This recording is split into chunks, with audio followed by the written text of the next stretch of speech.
Hop, o'rtoqlar, biz bugun Seul Milliy universitetidamiz. Mana ko'rib turibsizlar. Seoul THQ bu yog'i Seoul National University deb yozib qo'ygan. Qani ko'ramiz, bu universitet bizga bugun nimalarni tayyorlab qo'ygan ekan. O'rtoqlar, mana bu Seoul Milliy universitetining logosi. Qani hozir oldinga borib ko'ramiz. Hozir yonidan o'tib ketayotganda ko'rdim.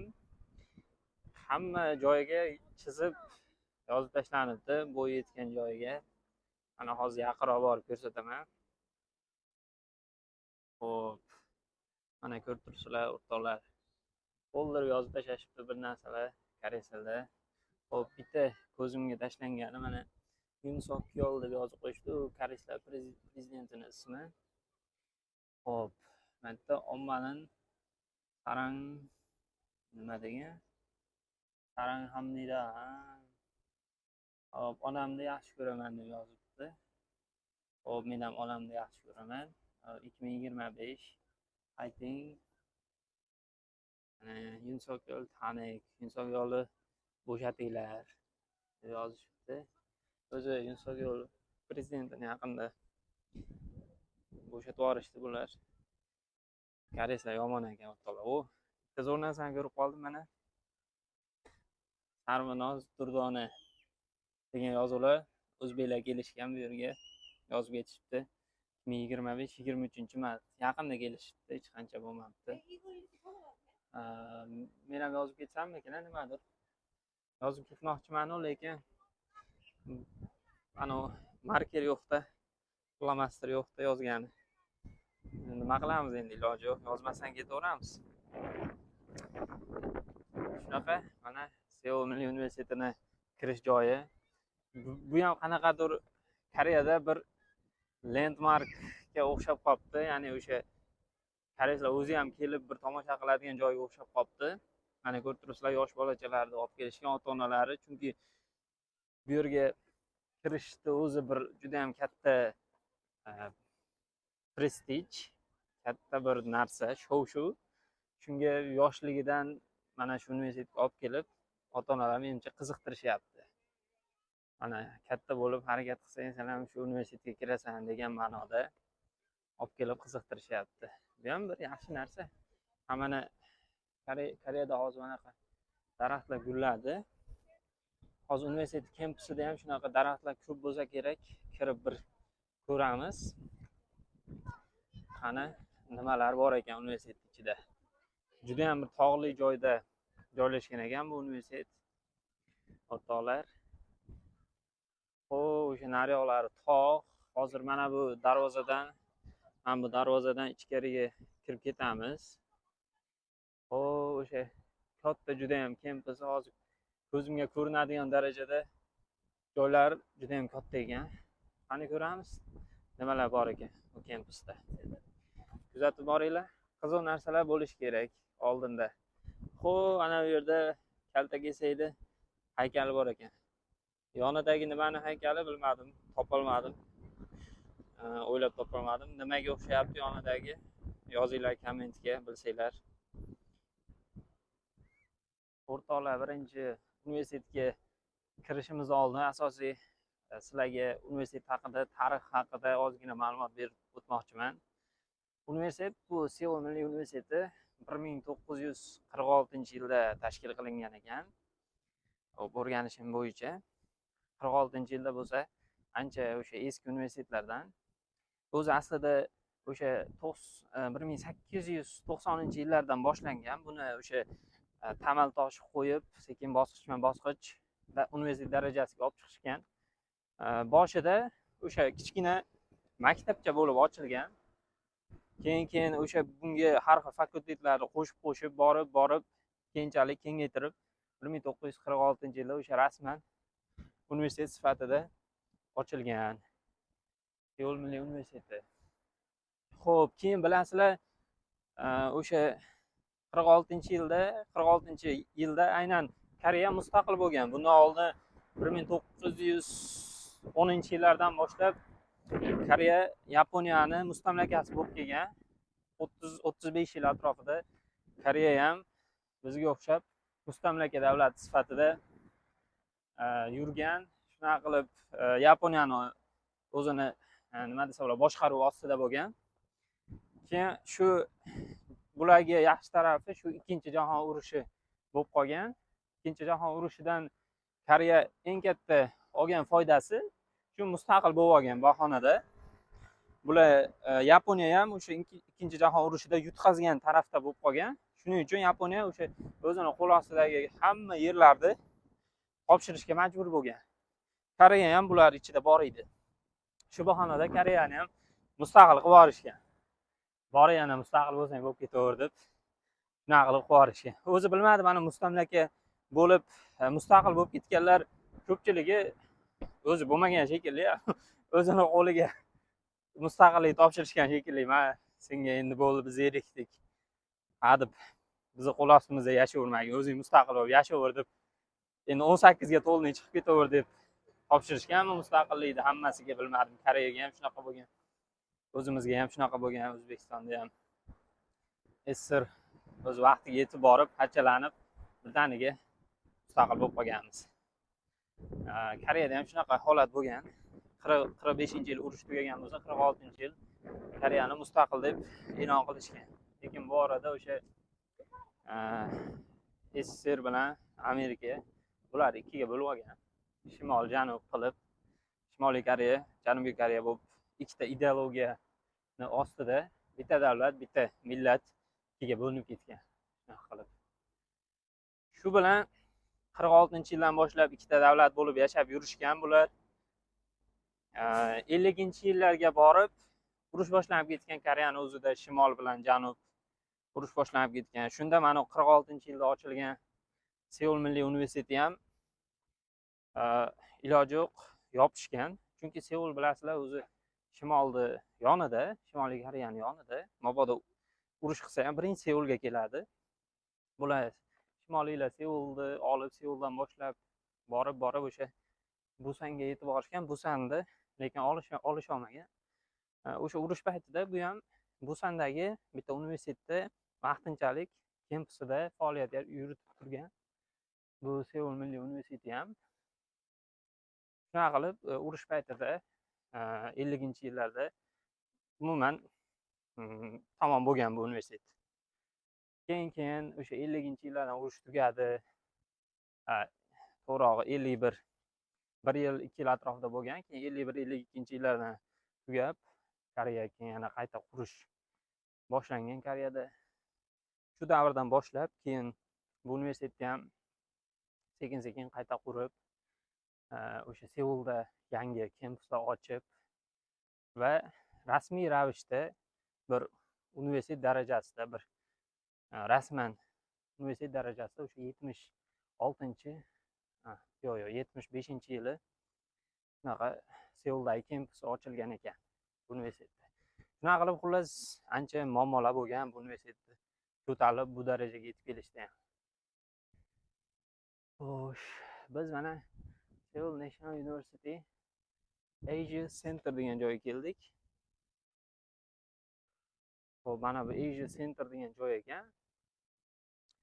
Biz mana shu kampusdan shundoq yurib kelyapmiz. Ko'rib turibsizlar, kampuslar o'sha Koreyani umumiy standartlarga mos, hamma narsa joyida zamonaviy qilib qurilgan.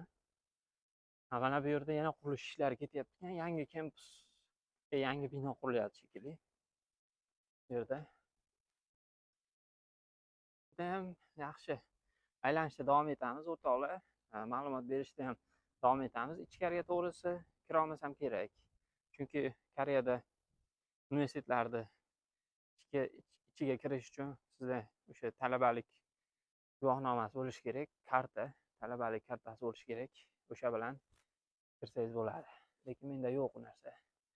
Meniki Inhaniki edi. Inha ham hozir Inhani ham tugatganimga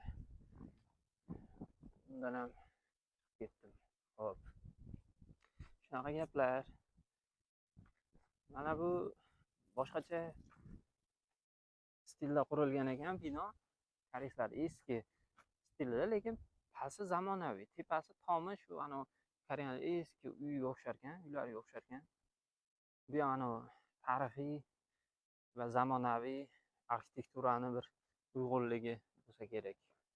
Lekin bu xitoycha yozuv. Bilmadim, xitoy tili o'rgatilarmikin bu yerda. Balkim.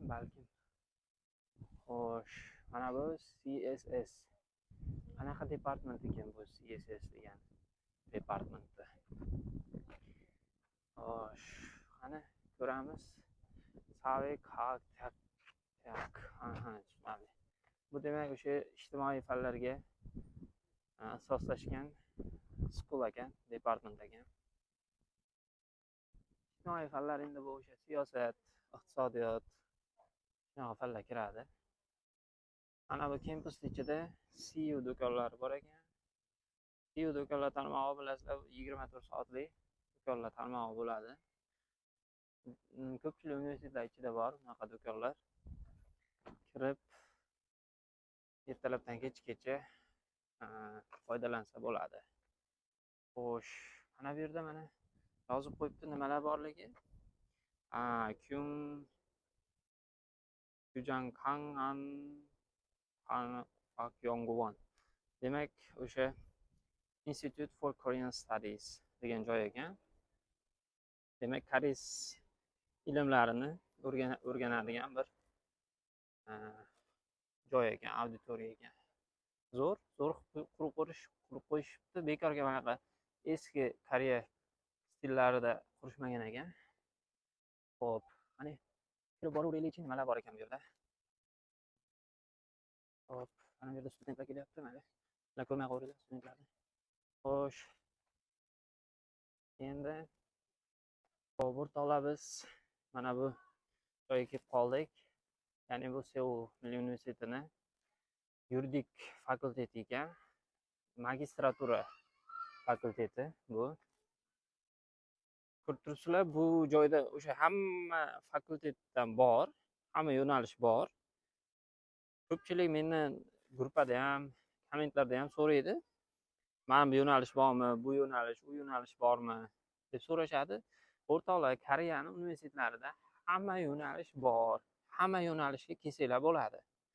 Faqat ba'zi bir yo'nalishlar ingliz tilida o'qitiladi. Ba'zi bir, masalan, universitetlarda 30 ta yo'nalish bo'lsa, ichidan bir 4 ta 5 tasi ingliz tilida o'qitilishi mumkin.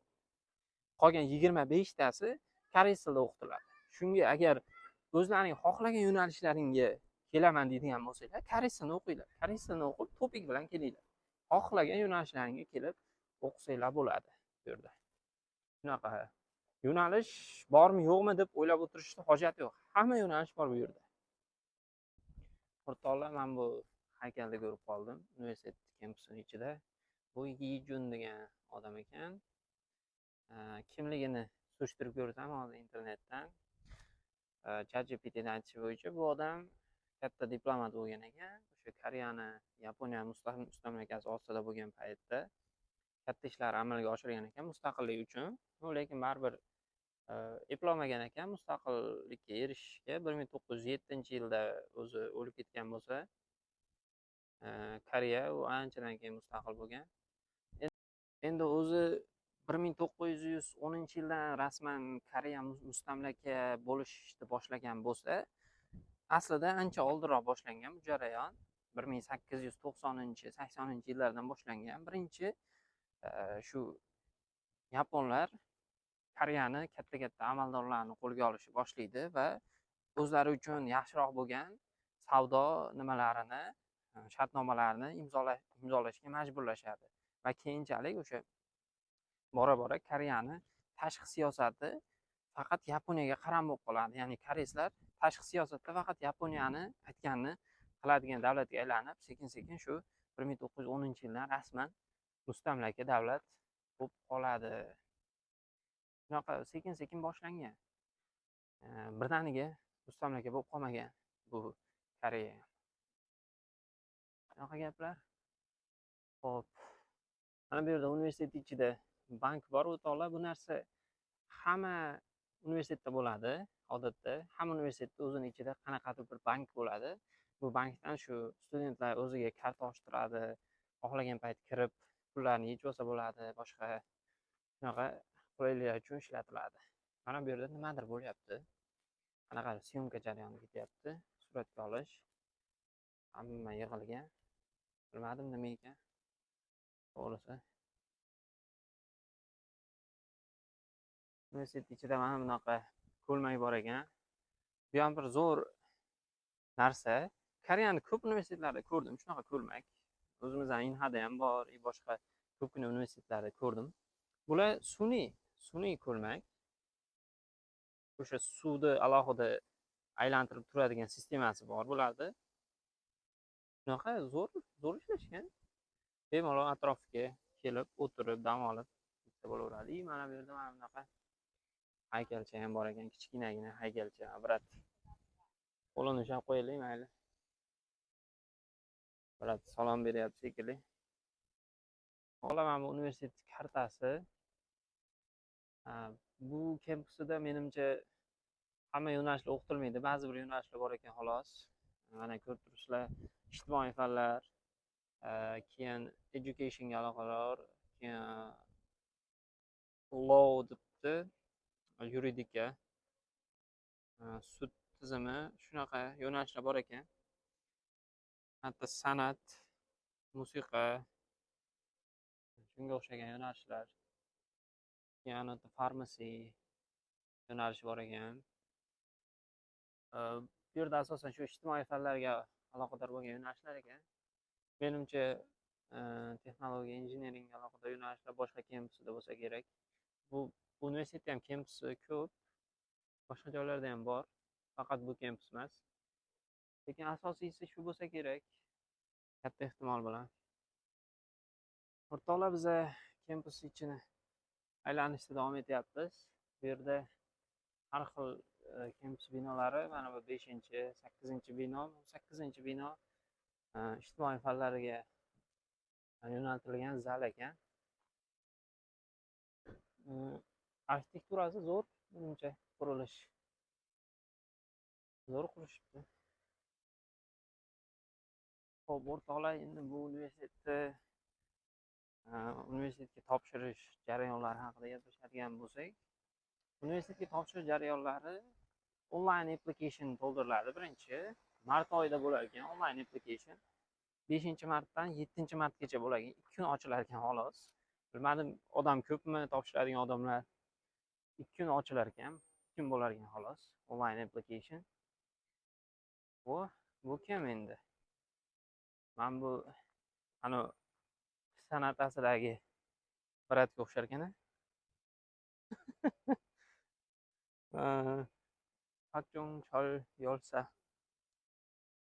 O'rtoqlar, endi bizda O'zbekistonda ham shunaqa universitetlar rektorlarini, professorlar, talabalar saylashiga qanaqa qaraysizlar? Nima deb o'ylaysizlar? Bu xuddi bir utopik narsaga o'xshab ko'rinmaydimi? Bir fantastikaga o'xshab. Sizlarga shu haqida nima deb o'ylaysizlar? Mana sizlar meni kuzatuvchilarim asosan yoshlar bo'lganligi uchun shunga qanaqa qaraysizlar? O'zi umuman shunaqa tizim borligidan xabarlaring bormi? Mana universitetlar alohida bir hukumatdan tashqari nima entity bo'lib rivojlanadi. Ularni prezidentlarini universitet ichidagi studentlar, professorlar saylaydi, rektorlarini. Bu qanaqa tizim deb o'ylaysizlar? Bilmadim, bizda anaqa fantastikadek ko'rinsa kerak bunaqa tizim. Lekin men o'zim ham shaxsan o'zim shu yerga kelib bilganman, shunaqa tizim borligini Koreyaga kelib bilganman. Koreyada yaqinda ham biz universitet rektoriga saylov bo'ldi. Yaqinda o'sha vaqti tugagan ekan. Keyingi rektorni o'sha saylashga saylov bo'ldi. O'shanda studentlar ham, talabalar ham qatnashdi. Qoyil qoldim. Talabalar ham qatnashar ekan. Zo'r. Endi mana shu jarayonga kelishda o'sha aytganimdek, talabalar o'zi chiqib, mitinglar uyushtirib, shu jarayonga olib kelishgan. Endi bilmadim, bizda kattalar bizda xalq tayyor emas, xalq hali bunga yetib kelmadi deb aytishaveradi-yu, saylovlar erkin saylovlar bo'lsin desa. Endi qachon tayyor bo'lamiz ekan? Bizda ham studentlar chiqib miting o'tkazish kerakmikan? O'shanda tayyor bo'lamizmikan? desam hozir bo'lmaydi-da. Shunda hozir meni mitingga chorlayapti deb turib nima qilib yuborishmasin, berib yuborishmasin tepalarga. Shundan xavotirdaman hozir. Xullas shunaqa gaplar o'rtoqlar. Shunaqa bo'lib kelishgan bular ham. Universitet rivojlangan. Xo'p, mana bu yerda bir kichkina shopping mol bor ekan o'zini. Mana bu binoni qaranglar o'rtoqlar, dizaynga nechi bunga? Zo'rmi? Va zo'r ishlab qo'yishibdi bunaqa tashqari eksterior tarafini. Qoyil, bir boshqacha ko'rinar ekan ko'zgacha bu bino. Xo'sh, endi mana bunaqa yonida bino ham bor ekan. Bu bino hozir ko'ramiz nomi nima ekanligini. Bu ham zo'r qurilgan ekan. College of Pharmacy. Farmakologiyami, o'zbekchasiga nima bo'ladi shu? Yozinglar kommentariyaga, o'zbekchasini topinglar shu so'zni. Pharmacy, College of Pharmacy'ni dorishunoslik fakultetini bitta kampusi ekan, binosi ekan. Zo'rmi? Qoyil. Mana yonida tog'lar. Bu universitetga qoldimi? Zo'r joyga qurilgan ekan. O'zi Koreyaning universitetlari ko'pi tog'li joyga qurilgan ekan. Qurilgani biz universitet faqat shu shaharda ichiga qurilganda. Ana doim o'sha shaharda yonida, ichida shunday chiqilsa nima? Katta magistral yo'l, yonimizda stadionning oldida katta binolar. Universitet mana shunaqa joyda bo'lishi kerak-da. Havo zo'r, toza, tog'li joylar. O'qiganga yarasha shunaqa joyda o'qish kerak. Nima dedinglar? Zo'rmi? Yozinglarchi kommentariyaga. Zo'r bo'lsa, mana bunaqa tog'li joylarga boramiz. Qani ko'raylikchi nimalar bor ekan bu taraflarda.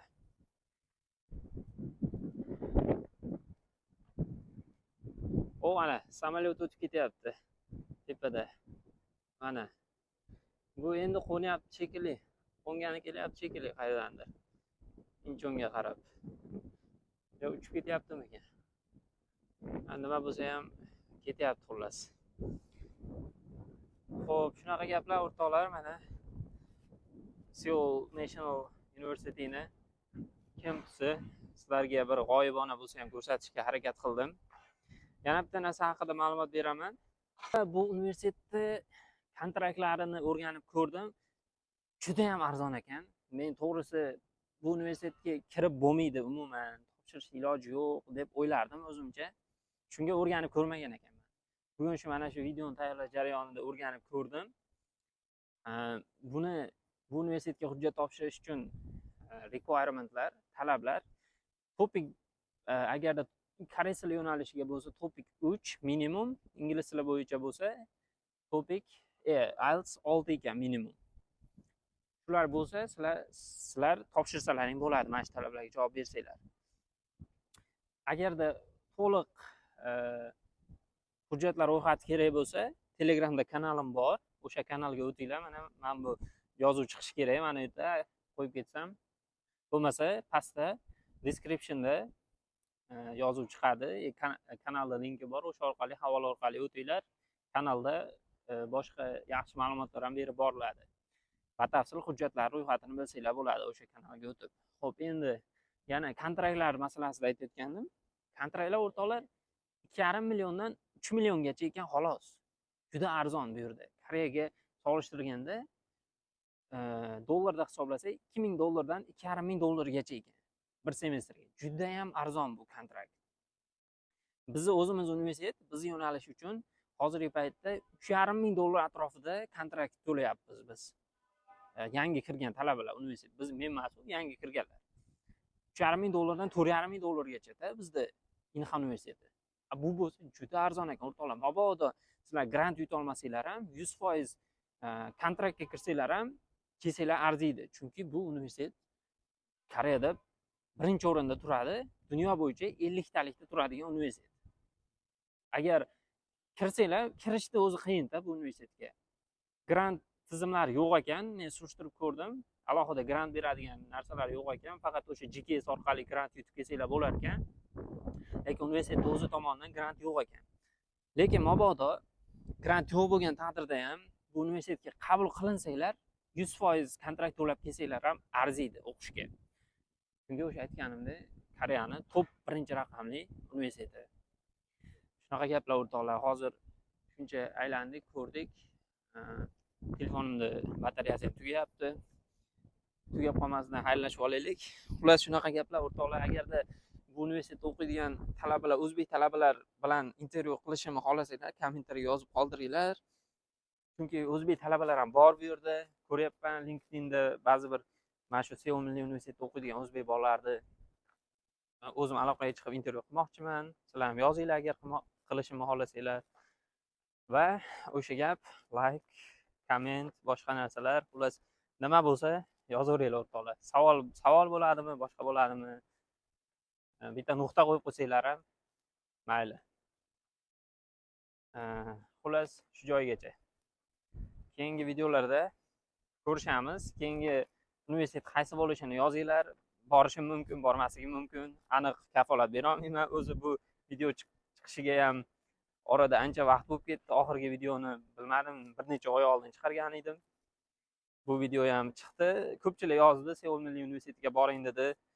O'zim ham boraman deb turdim. Mana keldim, oldik, videoni chiqaramiz. Endi keyingisini ham yozinglar, xudo xolasa. Yaqin orada keyingi universitetga ham borishga harakat qilamiz. Xo'p, bo'lmasam o'rtoqlar, yana gaplashamiz keyingi videolarda. Ko'rishguncha sog' bo'linglar.